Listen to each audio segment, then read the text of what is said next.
Hello friend, welcome to Chetan EDU Center. Myself, Professor Chetan B. Bamrulia, working as Assistant Professor in Dr. Subhash Technical Campus, Junagadh. Friends, today we will discuss difference between 8085 and 8086 microprocessor. Friends, this is most important topic for microprocessor, and the basic main difference between 8085 and 8086 is very important for us. So let me start with this video. તો મિત્રો આજના વિડીયોમાં આપણે 8085 અને 8086ના difference વિશે વાત કરવાના છીએ કે તેમાં મેજર ડિફરન્સ કયા કયા છે અને કઈ રીતે આપણે એને ઓળખી શકીએ. તો વિડીયોને શરૂઆત કરતાં પહેલાં જે મિત્રોએ મારા આગળના વિડીયો હજી સુધી જોયા નથી એ લોકોને ખાસ વિનંતી કે આગળના વિડીયો એક વખત જોઈ લેશો. જો મારી ચેનલ સબસ્ક્રાઈબ કરવાની બાકી હોય તો ચેનલને સબસ્ક્રાઈબ કરજો, જેથી કરીને આવનારા નવા વિડીયોનું નોટિફિકેશન તમને સૌથી પહેલાં મળતું રહે. તો મિત્રો તમે ફિગરમાં જોઈ શકો છો કે એક 8085ની આઈસી છે અને એક 8086ની આઈસી છે. તો આઈસી જોતાં તો એવું જ લાગે કે બંને પ્રોસેસર સરખા છે, પરંતુ જ્યારે આપણે ઇન્ટરનલ સ્ટ્રક્ચરની વાત કરશું ત્યારે આપણે જોઈ શકાય કે 8085 અને 8086માં બેઝિક કયા કયા ડિફરન્સ છે. તો આજના વિડીયોની અંદર આપણે બધા જ ડિફરન્સ વિશે માહિતી મેળવવાના છીએ. તો વિડીયોને અંત સુધી જોજો અને તમારી નોટબુકની અંદર ડિફરન્સ છે એ તૈયાર કરજો, જેથી કરીને શોર્ટ ક્વેશ્ચન અથવા તો ડિફરન્સ જો પૂછાય અથવા તો તમને ખ્યાલ હોવો જોઈએ કે 8085 કોને કહેવાય અને 8086 માઇક્રોપ્રોસેસર કોને કહેવાય. સૌથી પહેલાં તો બંને માઇક્રોપ્રોસેસર ડિઝાઇન બાય ઇન્ટેલ, એટલે કે ઇન્ટેલ કંપનીએ આ 8085 અને 8086 માઇક્રોપ્રોસેસર બનાવેલા છે. કે એક સિરીઝ છે 80 સિરીઝની અંદર 8085 છે, 86 છે, 386, 286, 486, બરાબર. આ રીતની અલગ અલગ સિરીઝ છે કે જેની અંદર અલગ અલગ ડિફરન્સ રહેલા હોય છે. તો આપણે ચાલુ કરીએ કે બેઝિક ડિફરન્સ બિટવીન 8085 અને 8086. તો મિત્રો ડિફરન્સની વાત કરતા હોય, in the changing world the technology world of technology, the device used are also changing. Let us take the look of the change between 8085 series and microprocessor and 8086 series microprocessor. એટલે કે મિત્રો આપણે જોઈએ છીએ કે day by day technology revolution જે છે એ continuous હોય છે અને ટેકનોલોજી રિવોલ્યુશનમાં અલગ અલગ જે નંબર છે, સિરીઝ છે એ કન્ટિન્યુઅસ હોય છે.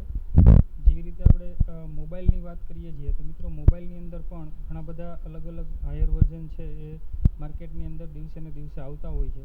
તો એમાં ચેન્જ માઇક્રોપ્રોસેસરનો હોય છે, સ્ક્રીન રિઝોલ્યુશનનો, એ મોબાઈલની આપણે વાત કરતા હોય તો.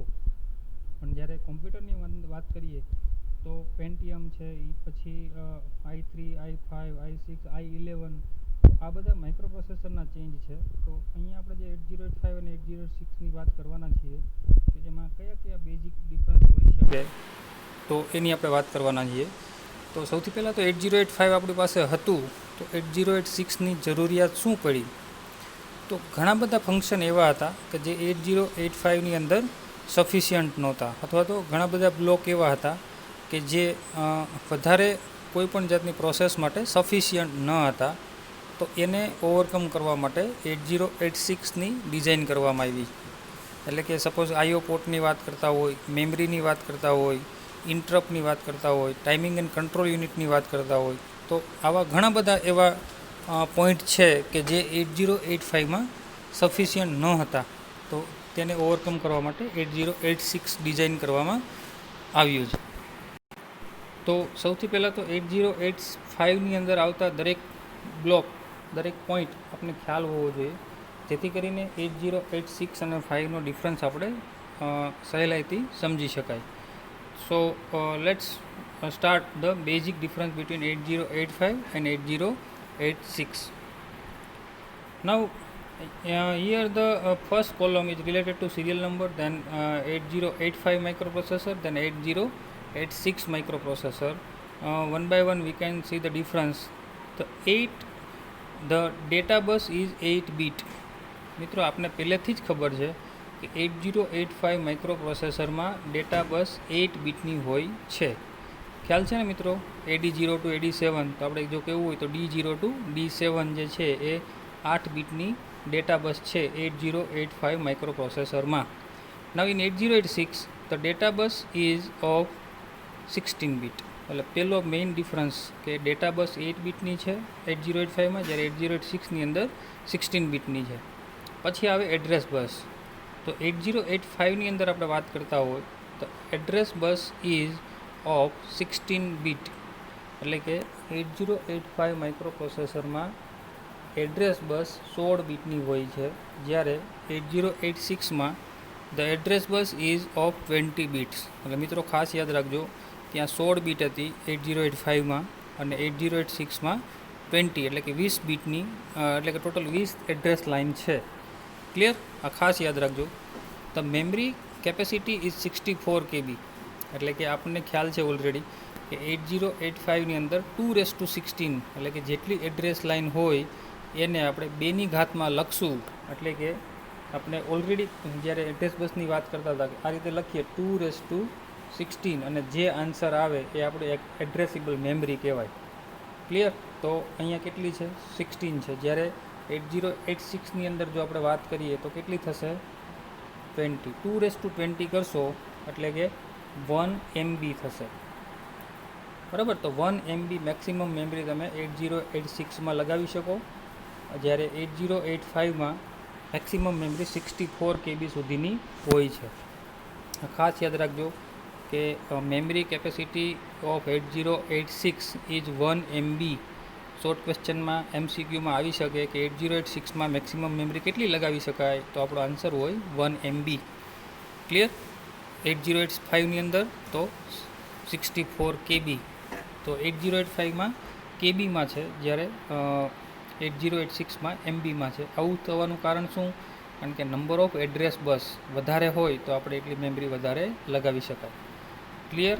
તો third point is related to maximum addressable memory, અથવા તો મેમરી કેપેસિટી પણ કહી શકાય. ક્લિયર? પછી આવશે ડેટા બસ. તો ડેટા બસ બંનેમાં એકમાં 16 છે, જ્યારે એકમાં 8 છે. 8085માં 8 છે, તો 8086ની અંદર 16 છે. તો ડેટા બસ ઉપરથી આપણે શું નક્કી કરી શકાય કે કેટલા બીટનું માઇક્રોપ્રોસેસર છે એ?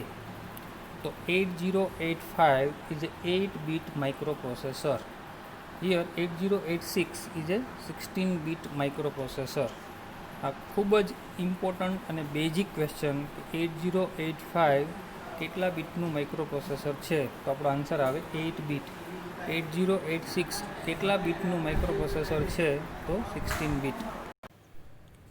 તો મિત્રો અહીંયા આપણે બેઝિક જે ડિફરન્સ છે, સૌથી પાયાનો ડિફરન્સ, 8085 8 બીટનું છે, 8086 16 બીટનું છે. તો એનો સિમ્પલ આન્સર આપણે એ રીતે આપી શકાય કે જો ડેટા બસ જેટલી હશે કે 8085માં ટોટલ 8 ડેટા બસ છે, જ્યારે 8086માં 16 ડેટા બસ છે. તો એના ઉપરથી આપણે કહી શકીએ કે કેટલા બીટનું માઇક્રોપ્રોસેસર છે. Now the next difference we can say that the input output port address are 8 bit.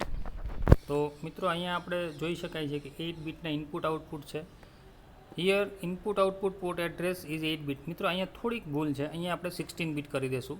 તો આઈઓ પોર્ટ એડ્રેસ જે છે 8086માં એ 16 બીટનો હશે, જ્યારે અહીંયા 8 બીટનો હશે. આપણે ઓલરેડી ખ્યાલ છે કે જેટલી ડેટા બસ હોય એના ઉપરથી આપણે આઈઓ પોર્ટનું એડ્રેસ છે એ નક્કી કરી શકાય.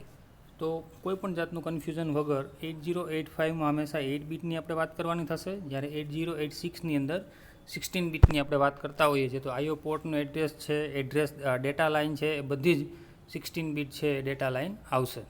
તો બેઝિક ડિફરન્સ તમે લખી લીધા હશે, તમારે નોટબુકની અંદર પણ લખતા જજો, જેથી કરીને તો અહીંયા મિત્રો તમે શરૂઆત ત્યાંથી કરી શકો કે 8085 8 બીટનું છે, જ્યારે 8086 16 બીટનું છે.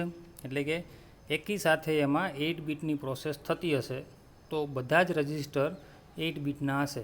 હવે જનરલ પર્પઝ રજિસ્ટરની જો આપણે વાત કરતા હોય તો BCDE અને HL આ જે રજિસ્ટર છે એ 8085 માઇક્રોપ્રોસેસરના છે, જ્યારે એક્યુમ્યુલેટર જે છે એ પણ ALU સાથે કનેક્ટેડ હશે, જેની અંદર આપણે ફ્લેગ રજિસ્ટર અને જેને આપણે સ્ટેટસ રજિસ્ટર તરીકે પણ ઓળખીએ છીએ.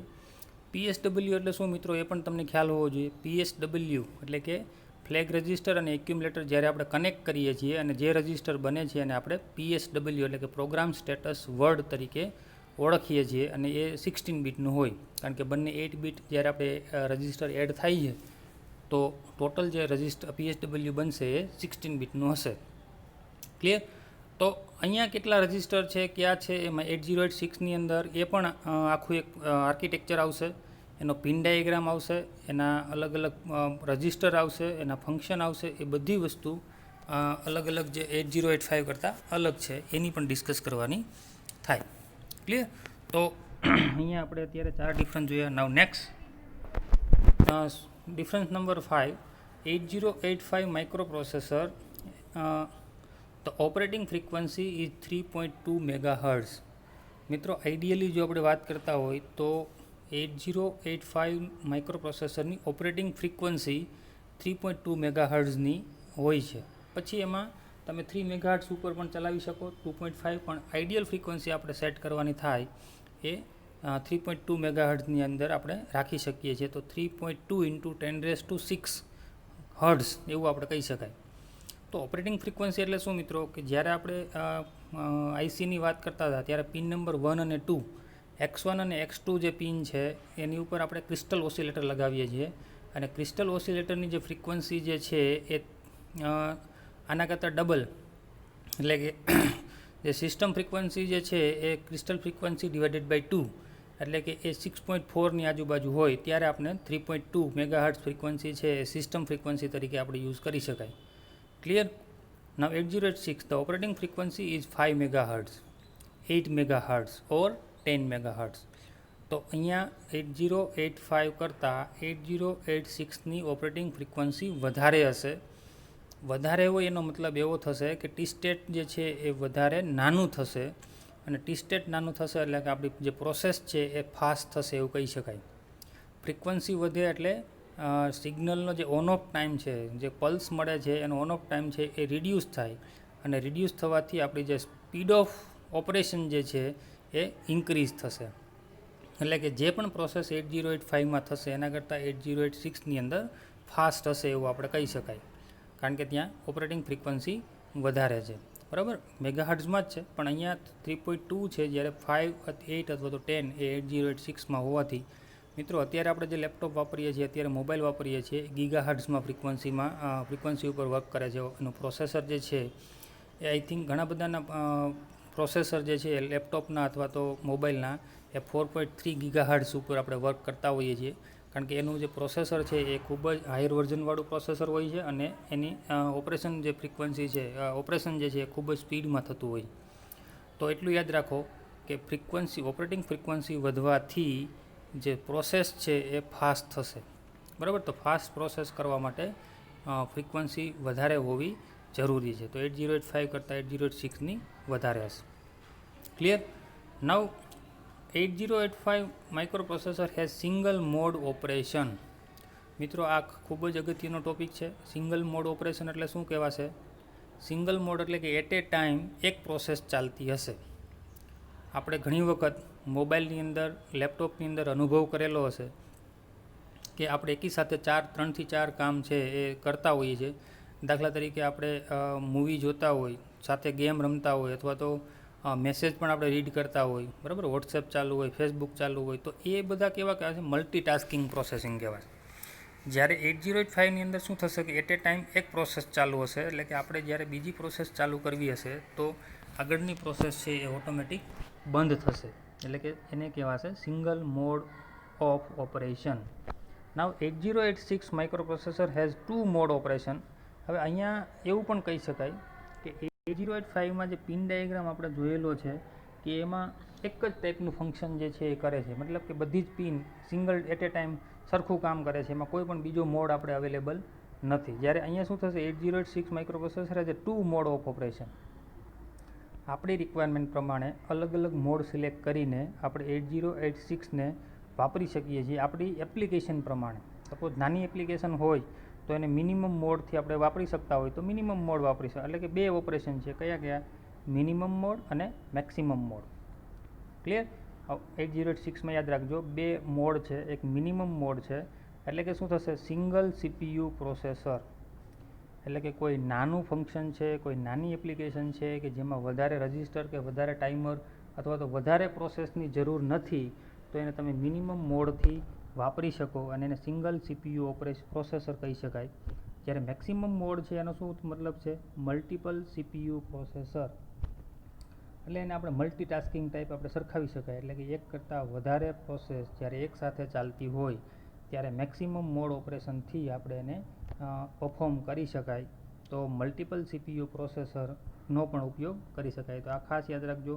8085 છે સિંગલ મોડ છે, જ્યારે 8086 છે એ 2 મોડ ઓફ ઓપરેશન છે. એમાં મેક્સિમમ મોડ અને મિનિમમ મોડ. મિનિમમ મોડ હશે તો સિંગલ CPU પ્રોસેસર અને મેક્સિમમ મોડ હશે તો મલ્ટિપલ CPU પ્રોસેસરથી વર્ક થતું હશે એવું આપણે સમજી શકાય. Now next difference, it not have multiplication and division instruction. મિત્રો આપણે જ્યારે પ્રોગ્રામિંગની વાત કરતા હતા, પ્રોગ્રામિંગના વિડીયોની અંદર પણ મેં ડિસ્કસ કરેલું છે કે 8085 માઇક્રો પ્રોસેસરમાં કોઈ પણ ઇન્સ્ટ્રક્શન મલ્ટિપ્લિકેશન અને ડિવિઝન માટેની ડાયરેક્ટ ઇન્સ્ટ્રક્શન નથી. એટલે કે તમારે મલ્ટિપ્લિકેશન કરવું છે અથવા તો ડિવિઝન કરવું છે તો ડાયરેક્ટ ઇન્સ્ટ્રક્શન કોઈ પણ અવેલેબલ નથી. શેમાં? 8085 માઇક્રો પ્રોસેસરમાં. ક્લિયર? એડિશન સબટ્રેક્શન છે પણ મલ્ટિપ્લિકેશન અને ડિવિઝનની કોઈ પણ ઇન્સ્ટ્રક્શન 8085માં નથી. જ્યારે 8086ની આપણે વાત કરતા હોય, it have multiplication and division instruction. એટલે આપણા માટે ઇઝી થશે. જો 8085ની અંદર અમુક વસ્તુ નહોતી, અમુક એના ઓછા હતા સ્પેસિફિકેશન, તો એને ઓવરકમ કરવા માટે આપણે 8086 ડિઝાઇન કરવામાં આવ્યું છે અને 8086ની અંદર એ બધી જ એ પ્રોસેસ છે અવેલેબલ છે. તો એવું આપણે કહી શકાય કે 8086 micro processor as a higher version of 8085. મિત્રો આપણે જ્યારે માર્કેટમાંથી મોબાઈલ લઈએ છીએ જ્યારે એનું હાયર વર્ઝન મોબાઈલ માર્કેટમાંથી લેતા હોઈએ છીએ ત્યારે ઘણા બધા ફીચર્સ એવા હોય છે કે જે એના આગળના મોડલની અંદર સપોર્ટેડ ના હોય, પણ જ્યારે હાયર વર્ઝન કોઈ સિરીઝ મોબાઈલ આવે છે તો એમાં અંદર ઘણા બધા નવા ફીચર્સ એડ થાય છે. તો અહીંયા પણ એવું જ છે. 8085માં મલ્ટિપ્લિકેશન ડિવિઝન નહોતું, જ્યારે 8086ની અંદર મલ્ટિપ્લિકેશન અને ડિવિઝનની ઇન્સ્ટ્રક્શન આપવામાં આવી છે. તો એ સારી વસ્તુ કહેવાય અને હાયર વર્ઝન છે એ ઇન્સ્ટોલ થયું છે એવું આપણે કહી શકાય. તો મિત્રો અહીંયા સિરિયલ નંબરમાં થોડુંક ધ્યાન રાખજો, 5, 6 અને 7. ક્લિયર? તો જેથી કરીને તમારા નોટબુકની અંદર તમે જ્યારે લખો છો ત્યારે તમને કન્ફ્યુઝન ના થાય. તો આ ખાસ યાદ રાખજો. બધા જ જે ડિફરન્સ છે એ તમે નોટબુકની અંદર નોટ ડાઉન કરજો અને વારંવાર રીડ કરજો, જેથી કરીને બેઝિક MCQ ટાઈપના ક્વેશ્ચન આમાંથી જો કોઈ નીકળે 8085 અને 8086ના ડિફરન્સમાંથી તો એ તમને આવડવા જોઈએ. મિડ સેમેસ્ટર એક્ઝામની અંદર પણ આમાંથી ક્વેશ્ચન ઘણા બધા 8085 અને 8086 રિલેટેડ આવી શકે, જેથી કરીને તમે રીડ કરવાનું ચાલુ કરી દેજો. નાઉ જો આપણે નેક્સ્ટ ડિફરન્સની વાત કરીએ તો microprocessor 8085 it does not support pipelining. મિત્રો હવે આ વર્ડ તમારા માટે નવો હોઈ શકે, પાઇપલાઇનિંગ આર્કિટેક્ચર. પાઇપલાઇનિંગ એટલે શું થશે કે જ્યારે કોઈ એક ઇન્સ્ટ્રક્શન એક્ઝિક્યુટ થતી હશે ત્યારે બીજી ઇન્સ્ટ્રક્શન ઓલરેડી એની પાછળ હશે. નવ પાઇપલાઇનિંગ એનો મતલબ આપણે ઓલરેડી જોઈએ છીએ કે જ્યારે દાખલા તરીકે એક એક્ઝામ્પલ લઈએ આપણે કે જ્યારે આપણે કોઈ પાણીની ટાંકીમાંથી જ્યારે પાણી નીચે આવતું હોય છે આપણા બ્લોકની અંદર અથવા તો બાથરૂમની અંદર, ત્યારે જ્યારે આપણે ટેપ એટલે કે જ્યારે આપણે નળ ચાલુ કરીએ છીએ અને જે પાણીનો ફ્લો આવે છે એ નળમાં રહેલું પાણી આવે છે, ટાંકામાંથી ડાયરેક્ટ તો નથી આવતું. મતલબ કે પાઇપલાઇન તો આખી ફૂલ છે. તો આ ઇન્સ્ટ્રક્શનનો ફ્લો એ રીતે સેટ થયેલો હશે કે જ્યારે પણ કોઈ પ્રોગ્રામ રન થતો હશે તો વેસ્ટિંગ ઓફ ટાઈમ રિડ્યુસ કરવા માટે, કે ટાઈમનો સદુપયોગ કરવા માટે પાઇપલાઇનિંગ આર્કિટેક્ચર ખૂબ જ અગત્યનું છે. એટલે કે ઇન્સ્ટ્રક્શન એક્ઝિક્યુટ થવા માટે જે સમય લાગે છે એ ઓછો કરવા માટે 8085 કરતાં 8086માં પાઇપલાઇનિંગ આર્કિટેક્ચર એડ કરવામાં આવેલું છે. એટલે કે 1 by 1 ઇન્સ્ટ્રક્શન છે એ એક્ઝિક્યુટ થતી જાય. ક્લિયર? તો ખાસ યાદ રાખજો, કંઈ પણ યાદ ના રહે તો 8085માં પાઇપલાઇનિંગ આર્કિટેક્ચર છે નહીં. જ્યારે 8086માં it support the pipelining architecture. તો it support pipelining it has two independent unit, execution unit and bus interface unit. એટલે કે બે યુનિટ છે, EU અને BIU. એટલે કે બે યુનિટ જે છે એ અલગ અલગ આપણે પાઇપલાઇનિંગ આર્કિટેક્ચરની અંદર વપરાવાના છે, EU અને BIU. ક્લિયર? ધેન 8ની વાત કરીએ તો it does not support the instruction queue. જે હમણાં જ આપણે વાત કરીએ એમ પાઇપલાઇનિંગ આર્કિટેક્ચર નથી, એનો મતલબ શું થશે કે ઇન્સ્ટ્રક્શન ક્યુ એટલે કે ઇન્સ્ટ્રક્શન 1 by 1 જે ક્યુ જનરેટ થાય છે એ 8085માં હોતી નથી. નાવ in 8086 it support instruction queue, એટલે કે એમાં ઇન્સ્ટ્રક્શન ક્યુ બનેલી હોય છે અને એનાથી એ આખી પ્રોસેસ છે એ ચાલતી હોય છે. દેન નેક્સ્ટ ડિફરન્સની વાત કરીએ તો મેમરી સ્પેસ ઇઝ નોટ સેગમેન્ટેડ. હવે સેગમેન્ટેડ એટલે શું કે ટોટલ આપણી પાસે જે મેમરી છે એને અલગ અલગ સેગમેન્ટમાં આપણે ડિવાઈડ કરેલી છે. એટલે કે દાખલા તરીકે ઉપરના જે એડ્રેસ છે અમુક આના માટે સ્પેસિફિક છે, 2 કિલોહર્ટ્ઝ આ છે, 3 કિલોહર્ટ્ઝ આ છે, એટલે કે સેગમેન્ટ કરેલા છે. સેગમેન્ટ કરવા એટલે ભાગ પાડવા, કે ટોટલ જે મેમરી છે એને અલગ અલગ ડિવિઝનમાં ડિવાઈડ કરેલી છે. એવું 8085માં છે નહીં, કારણ કે 0000 4 0થી લઈ અને 4 F સુધીની બધી જ મેમરી સરખી હોય છે, એમાં કોઈ પણ સેગમેન્ટ કરેલા નથી. જ્યારે 8086ની અંદર 1 MB સુધીની સ્પેસ છે, એટલે કે 220 220 કરો અને જે આન્સર આવે એટલી મેક્સિમમ મેમરી આપણે 8086 સાથે લગાવી શકાય છે. એટલે કે મેમરી સ્પેસ ઇઝ સેગમેન્ટેડ, એને અલગ અલગ સેગમેન્ટમાં ડિવાઈડ કરેલી છે. એટલે કે ખાસ યાદ રાખજો, અલગ અલગ મેમરી છે એ સ્પેસિફાઈડ અલગ અલગ સેગમેન્ટ માટે કરેલી છે. એટલે કે કહેવાય ને કે સ્ટેક માટે અલગ હશે, ઇન્ટરપ્ટ માટે અલગ હશે, તો એને સેગમેન્ટ કરેલા છે. તો in 8085 not segmented, 8086 memory is segmented. Now 10 it consist of 5 flag. મિત્રો આપણે સૌથી પહેલાં ઘણા બધા આગળના વિડીયોમાં પણ જોયું છે, ફ્લેગ રજિસ્ટર આપણી પાસે છે. તો ફ્લેગ રજિસ્ટરની જો આપણે વાત કરતા હોય તો sign flag, zero flag, then auxiliary carry flag, parity flag અને કેરી ફ્લેગ, એટલે કે total 5 flag is useful for 8085. Flag રજિસ્ટરને આપણું બીજું નામ છે સ્ટેટસ રજિસ્ટર. એ 8 બીટનું હોય છે અને એમાંથી 5 બીટ એવા છે કે જે આપણા માટે કામના છે. એ 5 બીટ અહીંયા મેં નામ લખેલા છે. તો ફ્લેગ રજિસ્ટર છે એ યાદ રાખવાનું છે. 8086ની જો આપણે વાત કરીએ તો ઇટ કન્સિસ્ટ ઓફ 9 ફ્લેગ. હવે મિત્રો યાદ રાખજો, 8085માં ટોટલ 5 ફ્લેગ હતા, જ્યારે 8086ની અંદર ટોટલ 9 ફ્લેગ બીટ છે. ક્લિયર? તો કયા કયા છે? તો કે પહેલો ફ્લેગ બીટ છે ઓવરફ્લો ફ્લેગ. બરાબર, આપણા જે કન્ડિશન જે છે કે FF કરતાં વધી જાય આન્સર તો ઓવરફ્લો થશે, તો ઓવરફ્લો ફ્લેગ છે. દેન ડાયરેક્શન ફ્લેગ છે. દેન આફ્ટર ઇન્ટરપ્ટ ફ્લેગ છે, ટ્રેપ ફ્લેગ છે, sign, zero, auxiliary carry, parity અને કેરી. આ બધા તો છે જ, પણ અમુક વધારાના એડ થયા છે. વધારાના જે એડ થયા છે એ કયા કયા છે? તો કે ઓવરફ્લો, ડાયરેક્શન, પછી ઇન્ટરપ્ટ અને ટ્રેપ. આટલા ફ્લેગ જે છે એ વધારાના એડ થયા છે.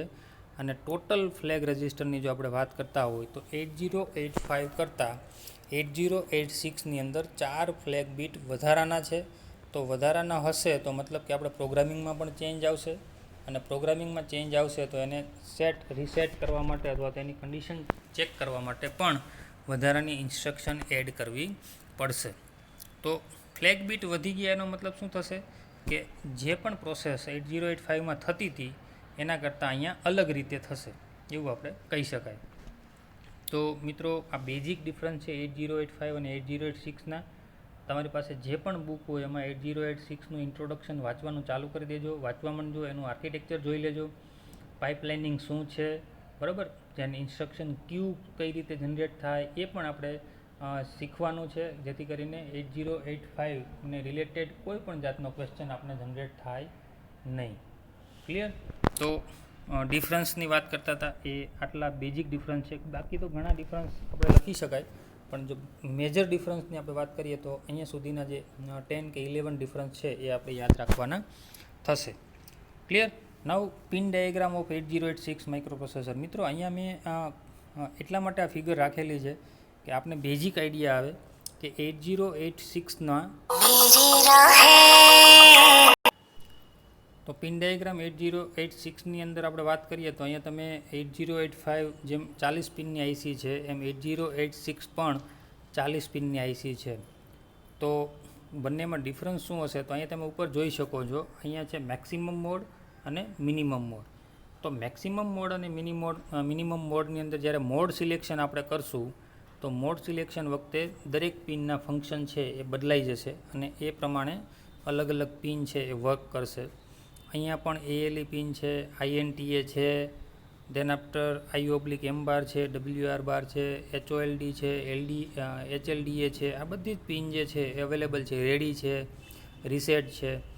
પરંતુ મેક્સિમમ મોડ અને મિનિમમ મોડની આપણે જ્યારે વાત કરીએ છીએ ત્યારે totally dual functionality, dual function એટલે શું થશે મિત્રો, એકની એક પિન એક કરતાં વધારે ફંક્શન માટે જ્યારે કામ કરતી હોય ત્યારે આપણે એને ડ્યુઅલ ફંક્શન કામ પ્રોસેસ છે એવું આપણે કહી શકાય. તો અહીંયા 1 થી લઈ અને 40 સુધીની દરેક પિન યાદ રાખવાની છે અને મિનિમમ મોડની અંદર આવતી પિન અને મેક્સિમમ મોડની અંદર આવતી પિન એ બધી જ પિનના ફંક્શન 1 by 1 છે એ સમજવાના થાય. તો ખાસ યાદ રાખજો, 40 પિનની IC છે, 8085 અને 8086 બંનેની પિન નંબર તો સરખા છે પણ પિનના જે નામ છે એ અલગ અલગ છે અને બંને IC ઇન્ટેલ દ્વારા ડિઝાઇન કરવામાં આવી છે, બરાબર. તો 8085 પહેલાં માર્કેટમાં આવી હતી. આપણે જ્યારે હિસ્ટ્રી ઓફ માઇક્રો પ્રોસેસર જોયું હતું એ વખતે ટેબલની અંદર બધા જ માઇક્રો પ્રોસેસર ડિસ્કસ કરેલા છે 2000 સુધીના. પેન્ટિયમ સિરીઝ જ્યાં સુધી માર્કેટમાં આવી હતી ત્યાં સુધી 1971થી લઈ અને 2000 સુધીના બધા જ માઇક્રો પ્રોસેસર આપણે ઇન્ટેલે જ ડિઝાઇન કરેલા હતા, એ બધા જ જોયા હતા. એમાં નંબર ઓફ ટ્રાન્ઝિસ્ટર કેટલા છે, બરાબર, ફ્રીક્વન્સી કેટલી હશે, એ અલગ અલગ આપણે બધા ડિસ્કસ કરેલા છે. તો વિડીયો નંબર આઈ થિંક 2 અથવા તો 3 જે છે મારી ચેનલ ઉપર અવેલેબલ છે. તો તમે એ જોઈ શકો છો કે ડિફરન્સ બિટવીન 8085 અને 8086 તેમાંથી પણ તમને અમુક પોઈન્ટ મળી શકે, જેવા કે transistor, number of address line, number of data line, maximum addressable memory, then frequency range, આ બધી વસ્તુ અને કઈ સાલમાં એ ઇન્ટ્રોડ્યુસ થયું એ પણ આપણે તેમાંથી લખી શકશું. તો ખાસ યાદ રાખજો મિત્રો, પિન ડાયાગ્રામ 8085, 8086 જે છે એનો આ ટાઈપનો તમે લખી શકો છો. નોટબુકની અંદર લખજો, દોરજો, જેથી કરીને યાદ રહે. તો મિત્રો આ વિડીયોની અંદર આપણે બેઝિક ડિફરન્સ 8085 અને 8086ની વાત કરેલી છે. જો તમને 8085નો પિન ડાયાગ્રામ યાદ હશે, જાતે દોરી શકતા હોય, તો ઇઝીલી તમે 8086નો ડિફરન્સ છે એ ડિફરન્શિએટ કરી શકો બંનેના પિન ડાયાગ્રામમાં. તો યાદ રાખજો, બંને ડાયાગ્રામ યાદ રાખવાના છે, લખવાના છે નોટબુકની અંદર, અને જ્યારે પણ એની જરૂર પડે ત્યારે આપણે એને યુઝ કરવાના છે.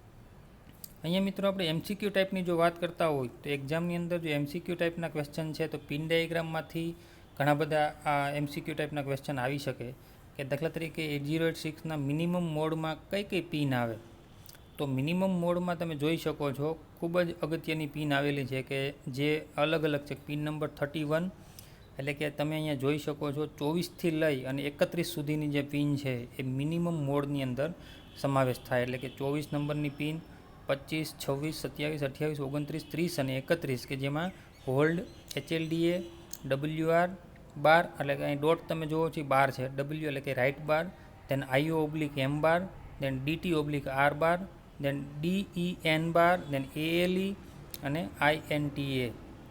તો મિત્રો અહીંયા પણ ALE પિન આવશે, જેવી રીતે 8085માં હતું એડ્રેસ લેચ ઇનેબલ, એવી જ રીતે અહીંયા હવે ALEનું મતલબ જુઓ. હવે અહીંયા આપણી પાસે ટોટલ જે ડેટા એડ્રેસ લાઇન છે AD0 to AD14, પછી અહીંયા 15 છે, 16 છે, 17 છે, 18 અને 19. તો ટોટલ આપણી પાસે એડ્રેસ લાઇન થશે 20. એમાંથી AD0 to AD15 AD17, 18 અને 19 તો એડ્રેસ અને ડેટા બંનેનું મલ્ટીપ્લેક્સિંગ કરેલું છે. જ્યારે આપણી પાસે એવી પિન જે છે કે જે ટોટલ 20 પિન એડ્રેસ માટેની છે અને 16 પિન છે એ ડેટા માટેની. તો 16 પિન જે ડેટા માટેની છે ને એ આપણે ડેટા બસ તરીકે ઓળખશું. એટલે કે એડ્રેસ અને ડેટાનું મલ્ટીપ્લેક્સિંગ કરેલું છે. તો મલ્ટીપ્લેક્સિંગમાંથી ડીમલ્ટીપ્લેક્સિંગ કરવું હોય તો ALEનું ખૂબ જ અગત્યનું ફંક્શન છે, જે આપણે ઓલરેડી 8085માં ભણી ચૂક્યા છીએ કે demultiplexing of address bus and data bus. ત્યાં માત્ર ને માત્ર AD0 to AD7 મલ્ટીપ્લેક્સિંગ હતું, જ્યારે અહીંયા AD0 to AD19 સુધી જે છે એ બધા અલગ અલગ મલ્ટીપ્લેક્સિંગ કરેલું છે, તો એને આપણે ડીમલ્ટીપ્લેક્સિંગ કરવા માટે પણ ALEનું ખૂબ જ અગત્યનું ફંક્શન છે. IO/M છે એની પણ આપણે જરૂર પડવાની છે. મેમરી રિલેટેડ ઓપરેશન હોય, IO રિલેટેડ ઓપરેશન હોય તો એ આપણે એમાંથી જોઈ શકીએ. તો બેઝિક જે છે એ રીડ કરવાનું ચાલુ કરજો 8086 વિશે. આવનારા જે વિડીયો છે એ 8086 માટેના હશે, તો આ વિડીયોને ખાસ એક વખત જોઈ અને નોટબુકની અંદર લખવાનો ટ્રાય કરજો, જાતે લખજો, તૈયાર કરજો. તો મિત્રો, આ ફ્લેગ રજિસ્ટર છે 8085 માઇક્રોપ્રોસેસરનો. મેં હમણાં જ કીધું હતું કે ટોટલ 9 ફ્લેગ બીટ છે. તો 9 ફ્લેગ બીટની અંદર sign flag, zero flag, auxiliary carry flag, parity flag, overflow flag અને કેરી ફ્લેગ, ઓવરફ્લો ફ્લેગ. હવે આ જે ફ્લેગ છે ને એ હજી પણ એમાં એડ થઈ શકે. ટોટલ 9 ફ્લેગ છે. તો અહીંયા તમે જોઈ શકો છો D0 પર કેરી ફ્લેગ છે, then D2, D4 carry flag, parity flag, auxiliary carry flag, zero flag, then sign flag, then T flag. બરાબર, એ ટોટલ આપણે આગળ જોયું તો ટાઈમર ફ્લેગ માટેનું જે વાત કરતા હતા, ઇન્ટરપ્ટ ફ્લેગ છે, ધેન ઓવરફ્લો ફ્લેગ છે, ધેન ડી ફ્લેગ છે. તો આ અલગ અલગ જે ફ્લેગ છે બધા એ આપણે હમણાં આગળ જ વાત ડિસ્કસ કરેલી હતી ફ્લેગ બીટની. તો અહીંયા તમે જોઈ શકો છો, જો ઓવરફ્લો ફ્લેગ છે, ધેન ડાયરેક્શન ફ્લેગ છે, ઇન્ટરપ્ટ ફ્લેગ છે, અને ટી ફ્લેગ એટલે ટ્રેપ ફ્લેગ છે. બરાબર, બાકીના તો આપણે ખ્યાલ હતી. તો બધા જ જે ફ્લેગ છે, તો કે ઓવરફ્લો ફ્લેગ છે, direction flag, interrupt flag, trap flag, sign. હવે જો અહીંયાથી આટલું આપણે ઓલરેડી ખ્યાલ છે, જુઓ છે sign, zero, auxiliary carry, parity અને કેરી. આ તો આપણે જોઈ શકાય D0 થી D7 તો 8085માં હતું જ છે. અહીંયા જો આ છે SEPCY. તો 8085ના ફ્લેગમાં ઉપર એટલે કે આગળના જે બીટ છે એની અંદર 4 ફ્લેગ વધારાના એડ થયા છે. અને 4 ફ્લેગ એટલે કયા ફ્લેગ છે? તો ફ્લેગ રજિસ્ટર યાદ રાખવા માટે વધારે મહેનત નહીં કરવી પડે, કારણ કે 8085માં તો આપણે ફ્લેગ રજિસ્ટર આવડે છે. તો એની સાથે આપણે શું એડ કરશું? Trap flag, interrupt flag, direction flag અને ઓવરફ્લો ફ્લેગ. આટલા ફ્લેગ અને બાકીના 4 જે બીટ છે એ ફ્યુચર એક્સપાન્શન માટે, એટલે ક્યાંક એનું અત્યારે કોઈ ફંક્શન છે નહીં. ક્લિયર? તો ફ્લેગ રજિસ્ટર દોરી નાખજો, તમારી નોટબુકની અંદર દોરી અને તૈયાર કરજો એ ફ્લેગ રજિસ્ટર ફોર 8086. આ પણ આગળની જે એક્ઝામ છે, અપકમિંગ એક્ઝામની અંદર પણ ફ્લેગ રજિસ્ટર 8086 ખૂબ જ અગત્યનું બની શકે. તો મિત્રો, અહીંયા સુધી આપણે બેઝિક ડિફરન્સ જોયો 8085 અને 8086. તમને આમાં કોઈ પણ જાતનું કન્ફ્યુઝન હોય, ક્વેરી હોય તો તમે મને લખી શકો છો, કોમેન્ટ કરી શકો છો, તમે મેલ આઈડી ઉપર મને મેલ કરી શકો છો. જ્યારે પણ નવો વિડીયો જોવાની શરૂઆત કરો છો ત્યારે હંમેશા આગળના વિડીયો છે એ જોવાની ટ્રાય કરો, જેથી કરીને આવનારા નવા વિડીયોમાં પણ ખૂબ જ તમને ઇન્ફોર્મેશન મળી રહે. તો ફરીથી આપણે નવા વિડીયોમાં મળશું. ત્યાં સુધી આવજો.